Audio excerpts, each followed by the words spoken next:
여러분은 혹시 살면서 한 번쯤 모든 걸 포기하고 싶었던 순간이 있으셨나요?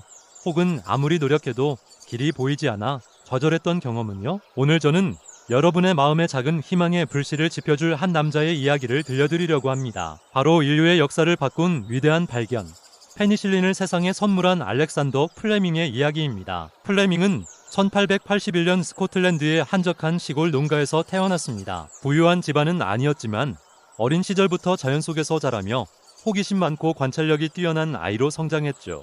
하지만 그의 삶이 처음부터 순탄했던 것은 아닙니다. 어린 나이에 아버지를 여의고 형과 함께 런던으로 건너가 힘겨운 생활을 이어가야 했습니다. 그는 낮에는 회사에서 일하고 밤에는 야간 학교에 다니며 학업의 끈을 놓지 않았습니다. 그러던 어느 날 플레밍의 인생을 바꿀 뜻밖의 행운이 찾아옵니다. 바로 삼촌에게서 적지 않은 유산을 물려받게 된 것이죠. 보통 사람이라면 이 돈으로 편안한 삶을 꿈꿨을지도 모릅니다. 하지만 플레밍은 달랐습니다.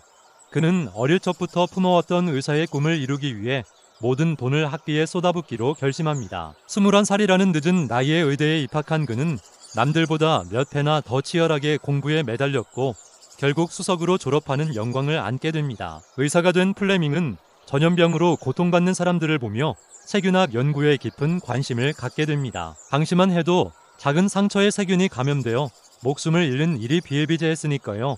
그는 끈질기게 세균을 죽일 수 있는 물질을 찾아 헤맸습니다. 제1차 세계대전 당시에는 군의관으로 참전하여 수많은 부상병들이 속수무책으로 죽어가는 참혹한 현실을 목격하기도 했죠. 이 경험은 인류를 구할 새로운 치료제를 개발해야 한다는 그의 사명감을 더욱 불태우게 했습니다. 전쟁이 끝난 후 플레밍은 런던의 세인트 메리 병원 연구실로 돌아와 연구에 몰두했습니다. 그의 연구실은 항상 정리가 안 된 채로 어수선하기로 유명했다고 해요. 하지만 바로 이 어수선함이 인류를 구원할 위대한 발견의 씨앗이 될 줄은 아무도 몰랐습니다. 1928년 여름, 여느 때처럼 어지러운 연구실에서 포도상구균을 배양하던 플레밍은 가족과 함께 며칠간의 휴가를 떠납니다. 그리고 휴가에서 돌아온 그는 깜짝 놀랄 만한 광경을 목격하게 됩니다. 세균 배양 접시 위에 정체불명의 푸른 곰팡이가 피어 있었고 놀랍게도 그 곰팡이 주변의 세균들은 모두 녹아 없어져 버린 것이었습니다. 보통의 연구자였다면 실험을 망쳤다고 생각하며 오염된 배양 접시를 바로 버렸을지도 모릅니다. 하지만 플레밍은 달랐습니다.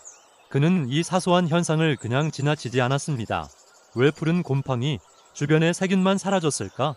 이 곰팡이에 혹시 세균을 죽이는 특별한 물질이 들어있는 것은 아닐까? 그의 날카로운 관찰력과 끊임없는 호기심이 발동한 순간이었습니다. 플레밍은 즉시 이 푸른 곰팡이의 정체를 밝히기 위한 연구에 착수했습니다. 그리고 마침내 곰팡이가 만들어내는 어떤 물질이 세균의 성장을 막는다는 사실을 발견하고 곰팡이의 학명인 페니실리움 노타툼을 따서 이 물질에 페니실린이라는 이름을 붙여주었습니다. 인류 최초의 항생제가 탄생하는 역사적인 순간이었죠. 하지만 플레밍의 도전은 여기서 끝나지 않았습니다. 페니실린을 순수하게 분리하고 대량 생산하는 것은 또 다른 차원의 문제였습니다. 그의 연구는 수많은 난관에 부딪혔고 주변 동료들로부터 외면당하기까지 했습니다. 많은 사람들이 그의 발견을 그저 우연한 행운으로 치부하며 그 가치를 인정해주지 않았습니다. 그럼에도 불구하고 플레밍은 결코 포기하지 않았습니다. 그는 10년이 넘는 긴 시간 동안 묵묵히 자신의 연구를 계속 이어나갔습니다. 비록 페니실린의 대량 생산을 직접 성공시키지는 못했지만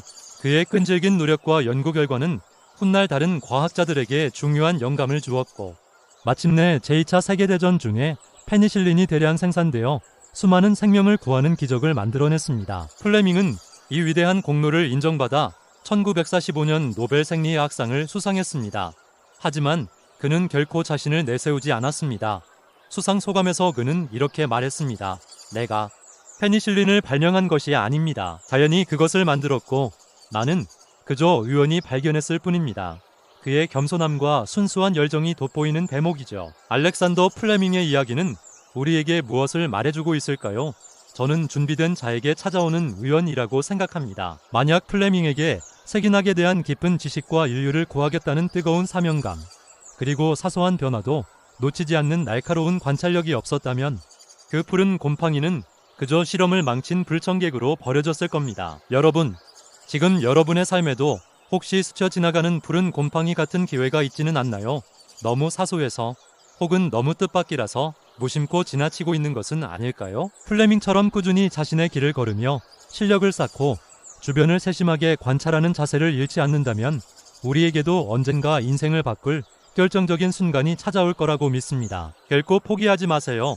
수많은 실패와 좌절 속에서도 묵묵히 자신의 길을 걸었던 플레밍처럼 여러분의 노력과 인내는 반드시 의미 있는 결과로 이어질 것입니다. 어수선한 연구실 한 구석에서 피어난 작은 곰팡이가 인류의 역사를 바꾼 것처럼 지금 여러분이 겪고 있는 어려움과 시련이 오히려 더 큰 성공을 위한 발판이 될 수 있습니다. 오늘 플레밍의 이야기가 여러분에게 작은 위로와 용기가 되었기를 바랍니다. 여러분 모두가 각자의 삶에서 위대한 발견을 이뤄내는 주인공이 되시기를 진심으로 응원하겠습니다. 오늘 영상이 마음에 드셨다면 구독과 좋아요, 알림 설정 부탁드립니다. 여러분의 관심이 더 좋은 콘텐츠를 만드는데 큰 힘이 됩니다. 감사합니다.